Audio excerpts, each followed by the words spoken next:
اليوم المحتوى الإباحي ولا البورنو ولا موجود غير بكليك في التليفون وأرى برا.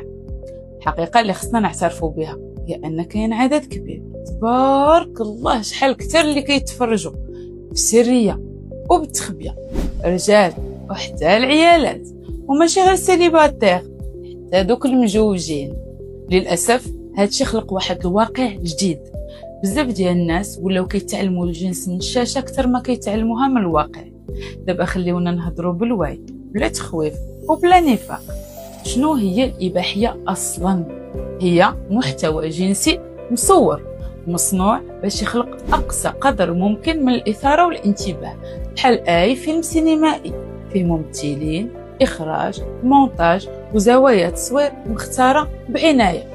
المشكل كيبدا ملي الانسان كينسى بان هادشي ماشي واقع، فهمتوني؟ وهاد الافلام المحبوكه كتدخل العقل في مغالطات، كيولي الانسان مقتنع ان الراجل خاص يكون عنده حجم استثنائي وانتصاب مثالي وقدره خارقه على الاداء ويكون خبير في كل الوضعيات، وان المراه خاصها تكون حتى هي عندها جسم منحوت، صدر كبير، مؤخرة بارزة، بشرة بلا عيوب، ومنطقة حساسة غوز ومرسومة بالتفاصيل.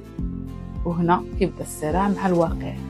الراجل ملي كيقارن راسو بهاد الصورة السينمائية كيبدا يشك في راسو، كيحس انه ناقص، كيولي مركز على الاداء اكثر من الاحساس، ومن هنا كيقدر يدخل في واحد الدوامة ديال قلة الثقة، القلق من الاداء، الخوف من الفشل. وهذا الشيء كيقدر يؤدي شي مرات لمشاكل في الانتصاب، القذف السريع ولا نقص الرغبه الجنسيه، رغم انه ما عندوش مشكل عضوي حقيقي، غير الصوره اللي ترسخات في عقله هي اللي برمجاته. وحتى المراه ما بعيداش على هذا التاثير، حتى هي كتبدا تقارن الجسم ديالها بداكشي اللي كتشوف، حتى كتزعزع فيها الثقه في النفس وما كتبقاش راضيه على الجسم ديالها، وتبدا تسول واش غادي نعجب شريكي. ومن هنا كيبداو شي عيالات كيلجؤوا للعمليه ديال التجميل اللي ماشي ضروريه، ولازر وفيلر وتفتيح المنطقه الحساسه باي وسيله، ماشي حيت عندهم مشكل طبي، ولكن حيت هذيك الصوره اللي تقدمت لهم على انها مثاليه سيطرات على دماغهم. حاجه اخرى حتى هي هذاك الشيء اللي كتشوف في السريه، واش رقاتو في راجلها ولا معاه، واش راضيه عليه، واش كتعبر عليه. ايوا مني كيصطدم الخيال بالواقع اللي ما كنقدروش نبدلو، هنا كيبداو المشاكل. دابا ركزوا معايا مزيان، غادي ندوي على واحد التأثير خطير جدا قليل اللي كيهضر عليه. مع كثرة الاستهلاك ديال هاد الافلام الاباحيه، بعض الناس ما كيبقاوش غير كيتفرجوا، كتبدل الشوفه ديالهم الواقع. حيت في الافلام الاباحيه اي شخصيه تقدر تولي سيناريو جنسي، المديره، الزميلة في العمل، الجارة، الممرضة، الطبيبة، الأستاذة، حتى التلميذة واللائحة طويلة.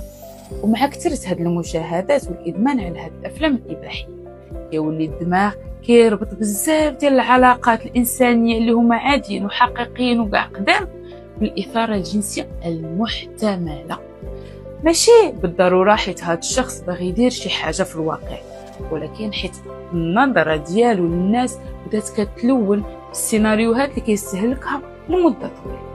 وهنا كنفهموا علاش بداو شي وحدين في التطبيق وما بقاوش غير في الخيال، وعلاش كثرت التحرشات والاغتصابات في الواقع. سمعوني مزيان، الإباحية ماشي هو الجنس الحقيقي، هي محتوى مصنوع للإثارة. أما الحياة الحميمية الحقيقية فمبنية على ثقة، تواصل، احترام، المشاعر، القرب بين جوج ديال الناس. المشكل ماشي في وجود هذاك الفضول ولا في اننا نتفرجوا مره، المشكل ملي كنوصلوا للادمان على الاستهلاك ديال هاد الافلام الاباحيه، وهذا الادمان هو اللي كيولي استاذ الوحيد ديال ماده التربيه الجنسيه. وللاسف كنشوفوا دابا اضطرابات سلوكيه جنسيه غير واعيين بها.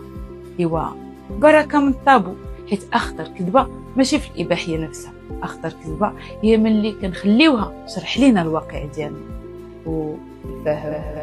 وفهم